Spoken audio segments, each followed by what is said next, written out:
Amados, chegamos aqui ao nosso 13º encontro, tratando da primeira carta do apóstolo João. Uma pergunta para você. Você já viu homens e mulheres se levantando e dizendo que estavam falando em nome de Deus? Pessoas falando como se tivesse uma revelação divina para a sua vida, para a minha vida, para a igreja, usando termos tipo Deus falou comigo, ou Deus me incomodou a semana, ou a noite, ou a madrugada. Assim diz o Senhor, como se estivesse trazendo algo novo que não estava na Bíblia, alguma revelação nova. Eu já vi muita gente fazendo isso. Não é difícil encontrar líderes que reivindicam uma autoridade absoluta sobre os seus liderados, como se tivesse um grau de espiritualidade maior, porque talvez tivesse acesso a um santo dos santos, coisa que os demais não teriam, que talvez tivesse condição de falar diretamente com Deus, e Deus tem mais facilidade de ouvir a ele do que aos demais. Se julgam verdadeiros arautos autorizados de Deus. Suas palavras, seus desejos são apresentados como se fosse a própria vontade, a própria palavra de Deus. Por isso eles não podem ser contestados. E aqueles que discordam ou que se levantam contra esses líderes diz estar colocando-se contra o próprio Deus. E muitos aceitam tais líderes temendo estar contrariando a Deus. Ele é ungido de Deus, que não pode tocar nele. Pois é, João estava escrevendo para irmãos que estavam sofrendo do mesmo mal. Vou repetir. João está escrevendo essas cartas para irmãos da igreja primitiva que estavam sofrendo esse mesmo mal. Os leitores de João estavam propensos a aceitar, sem crítica, todo ensino que procedesse de uma pessoa que se dizia inspirada por Deus. Falsos profetas estavam se aproveitando desta fé ingênua para inserir falsas doutrinas no seio da igreja, só porque diziam que estavam falando em nome de Jesus, em nome de Deus. E seus ouvintes aceitavam sem questionar. Veja, ele está falando em nome de Deus, está citando a Bíblia, ele está falando no nome de Jesus. Então João vai combater esse tipo de posicionamento. Ele inicia esse parágrafo, que nós vamos ler agora, enfatizando a necessidade do crente testar, comprovar todo o ensino recebido, toda a palavra que você recebe. Você deve testar, você deve provar. Nós chamamos de crentes bereanos, né? Começa assim o capítulo 4 da primeira carta do apóstolo João. Logo no começo.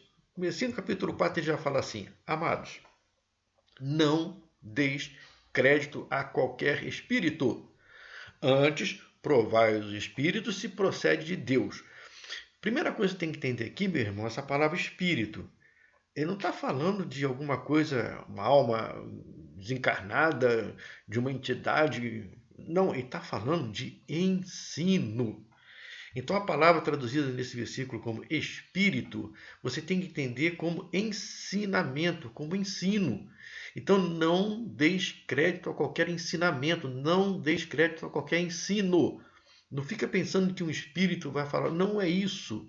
É que João está querendo dizer o seguinte: você não pode simplesmente ouvir um ensinamento e aceitar ele como verdadeiro absoluto sem antes comprovar, comparar com a palavra de Deus. Devemos provar os ensinamentos para saber se procede ou não de Deus. E esse provar não é no sentido de experimentar, é no sentido de testar mesmo, colocar em xeque. Então João concita-nos a provar todos os mestres humanos, todos aqueles que têm a pretensão de falar em nome de Deus, alguma coisa diferente do que já está na Bíblia, trazer alguma novidade, alguma revelação especial. O motivo para a gente proceder assim é porque tem surgido muitos, mas muitos falsos profetas no mundo. Então João fala assim: porque muitos falsos profetas têm saído pelo mundo afora. É a continuidade do versículo 1 do 4º capítulo, que a presença de falsos profetas sempre foi uma realidade entre o povo de Deus. Isso desde os tempos antigos, desde a igreja primitiva, que João já está falando. Muitos falsos profetas têm saído pelo mundo afora. O Senhor Jesus Cristo, nos advertiu, ele deu essa advertência, esse alerta para os seus discípulos no surgimento de falsos profetas, falsos apóstolos, falsos mestres. Mateus vai relatar para a gente, no capítulo 7, versículo 15, Jesus falando: acautelai-vos dos falsos profetas, que vos apresentam disfarçados em ovelhas, mas por dentro são lobos roubadores. O Senhor Jesus já tinha revelado isso e Mateus escreveu no seu evangelho. Marcos também escreveu no seu evangelho, capítulo 13, versículo 22, Jesus falando: pois surgirão falsos cristos e falsos profetas, operando sinais e prodígios para enganar, se possível, os próprios eleitos. É verdade. Lucas, o evangelista Lucas, vai deixar registrado também no livro de Atos, capítulo 20, verso 29, as palavras de Paulo. Paulo diz assim: eu sei que depois da minha partida, entre vós penetrarão lobos vorazes, que não pouparão o rebanho, e que dentre vós mesmos se levantarão homens, falando coisas pervertidas para arrastar os discípulos atrás deles. Então o apóstolo Paulo falou: cuidado, quando eu for embora, vão aparecer homens aqui com outro ensinamento, com uma outra coisa diferente daquilo que eu estou ensinando para vocês, e vão fazer sinais e prodígios, e vocês, se bobear, vão seguir esses homens. Apóstolo Pedro escreve na sua segunda carta, capítulo 2, a partir do verso 1. Assim como no meio do povo surgiram no passado, surgiram falsos profetas, assim também haverá entre vós falsos mestres, os quais introduzirão dissimuladamente, heresias destruidoras, até o ponto de renegarem o soberano Senhor que o resgatou, trazendo sobre si mesmo repentina destruição. E muitos seguirão as suas práticas libertinas, e por causa deles será infamado o caminho da verdade. Também movido por avareza, farão comércio de vós, com palavras fictícias. Para eles, o juízo lavrado a longo tempo não tarda, não vai demorar. E a sua destruição não dorme, não tarda. Palavra de Pedro, palavra de Paulo, palavra de Jesus. Palavras agora que estão dizendo para a gente cuidar, acautelai-vos, que vão aparecer sim falsos mestres. O que é pior, como Pedro falou, fazendo comércio da fé. Devemos estar atentos, devemos testar todos os ensinos que recebemos, todas as palavras que devemos testar. João afirma que é possível sim reconhecer se um dado ensinamento realmente procede de Deus ou não. Aí ele continua no verso 2, no versículo 2. Nisso reconhecereis o Espírito, ou seja, o ensino de Deus. Todo Espírito, ou seja, todo ensino que confessa, que ensina que Jesus Cristo veio em carne, esse é de Deus. E todo o Espírito, ou seja, todo ensino, todo ensinamento que não confessa que Jesus Cristo não procede de Deus, pelo contrário, esse é o ensino, o Espírito do anticristo, a respeito do qual, tendo os ouvidos que veem, e presentemente já está no mundo. Essas são as palavras de João para a gente aqui. No dia de João, naquele momento que João estava vivendo, o gnosticismo estava forte, estava enraizando na igreja com ideias terríveis e trazendo a ideia de que a carne é má e o espírito é bom. Então, se Deus que é espírito, nunca um espírito que é bom vai poder encarnar na carne que é má. Então, não aceitava a encarnação de Cristo. Cristo não é Deus. Cristo é uma criatura de Deus, ele é um fantasma, ele tem só a aparência de homem. O Jesus histórico, Jesus de Nazaré, o Galileu, esse não é o Cristo. Jesus Cristo, o Jesus, o Nazareno, o Galileu, ele foi incorporado, ele recebeu a emanação de Deus na pessoa de Cristo no batismo. E depois do batismo vai seguir durante um tempo com ele, quando ia fazer sinais e maravilhas, mas no Getsemane vai ser retirado dele, e quem vai para a cruz é o Jesus Nazareno, Galileu, não Jesus o Cristo. Essa era a ideia que eles pegavam. Isso que ele falava, quem foi morto foi Jesus, não foi Cristo. Cristo não morre. E parece-me que tais ideias estavam encontrando guarida no meio daquele povo, porque se João está escrevendo, é porque em algum lugar, em algum momento, aquilo estava repercutindo de modo forte. Eles são falsos ensinos, são falsos ensinamentos. João está combatendo esses falsos ensinos. Agora, olha só, de lá para cá, da igreja primitiva, dos problemas que João estava enfrentando, para até os nossos dias, para até a nossa atualidade, para que nós temos hoje, quantos falsos ensinos não surgiram? Quanto joio foi jogado onde foi plantado a boa semente? Quanto?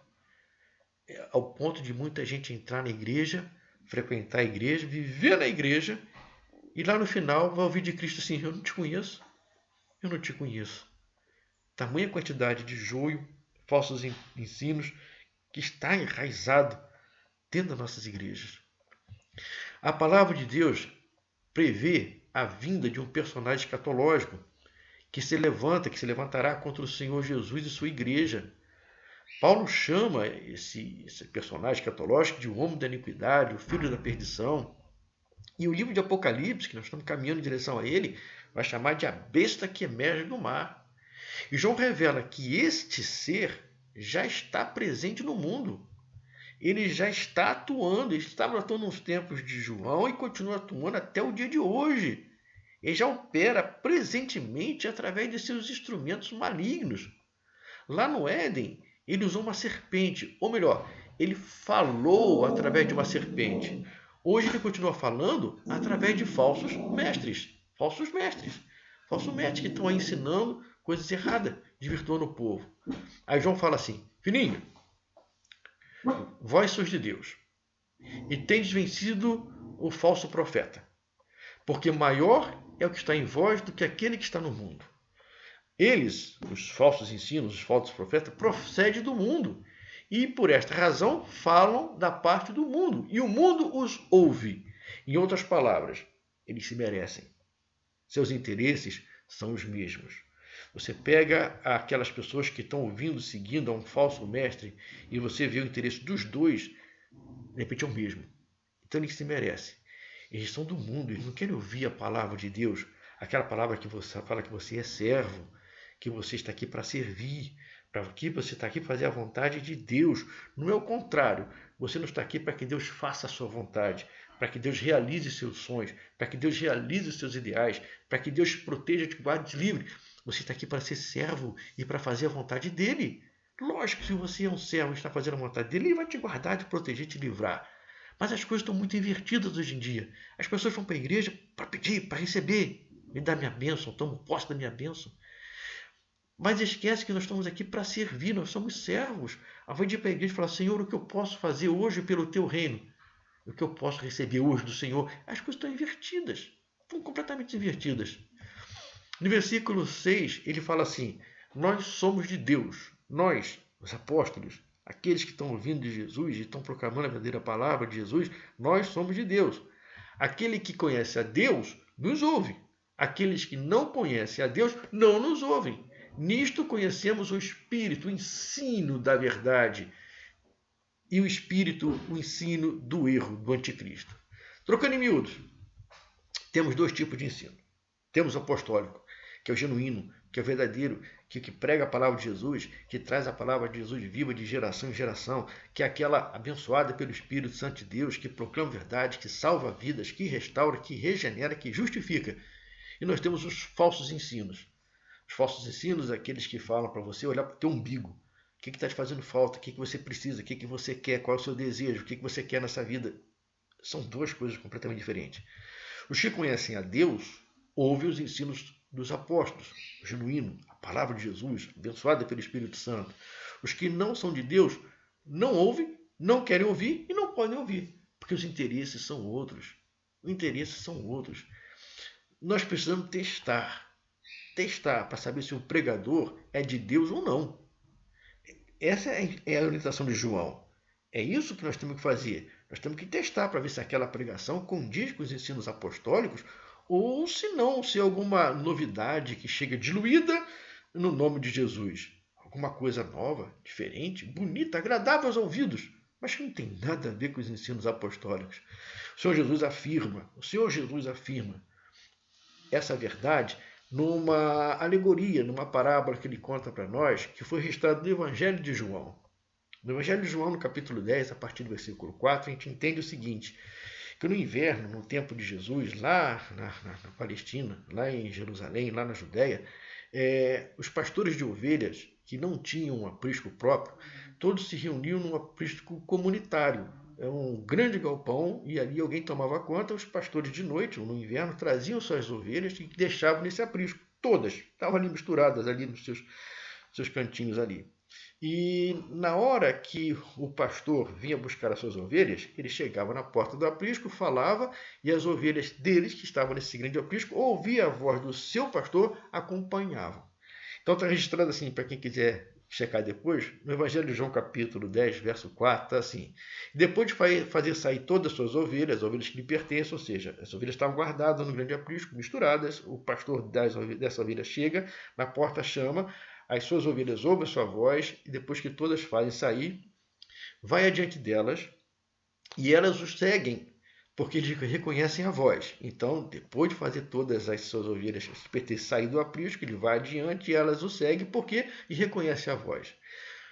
Mas de modo nenhum seguirão o estranho. Antes, fugirão dele, porque não conhecem a voz do estranho. Em síntese, as ovelhas que já ouviram da verdadeira palavra do Senhor, que entenderam realmente o propósito de Deus para a sua vida, que conhecem o evangelho genuíno, pleno, não vão dar ouvido a falsos ensinos. Quando chegar uma ideia que ela sabe que não é pertinente do ensino apostólico, ela vai recusar, não vai ouvir, vai rejeitar, mesmo que ele fale que recebeu aquilo de nome de Jesus, que Deus revelou para ele durante uma madrugada, uma noite, não vai aceitar. Essa é a verdade que João está falando aqui. Então João encerra esse parágrafo afirmando que é possível sim conhecer o espírito da verdade e o espírito do erro, ou seja, o ensino da verdade e o ensino do erro. Então ele termina assim, nisto conhecemos o espírito da verdade e o espírito do erro. O espírito da verdade não desafina com o ensino apostólico. O ensino do erro traz novidades, excentricidade. Aí está o segredo. Para que você não caia nesses falsos ensinos, você precisa conhecer do Evangelho. Você precisa conhecer o Evangelho a fundo. Você tem que ler Mateus, Marcos, Lucas, João, as cartas, para que você conheça o verdadeiro, o genuíno Evangelho, para quando vier um falso trazendo o ensino do anticristo errado para você, você saber recusar. Epa, peraí, isso não está na Bíblia. Não é assim que os apóstolos procediam. Portanto, avaliando o resultado da pregação de um pregador, se pode perceber se essa pregação procede de Deus ou procede do maligno. A pregação que procede de Deus está em harmonia com as mensagens apostólicas. O verdadeiro crente escuta o verdadeiro mestre. E o verdadeiro mestre conhece o verdadeiro crente. Vou parando por aqui. Peço a Deus que nos dê a oportunidade de continuar com esses estudos. Fiquem todos com Deus e até breve.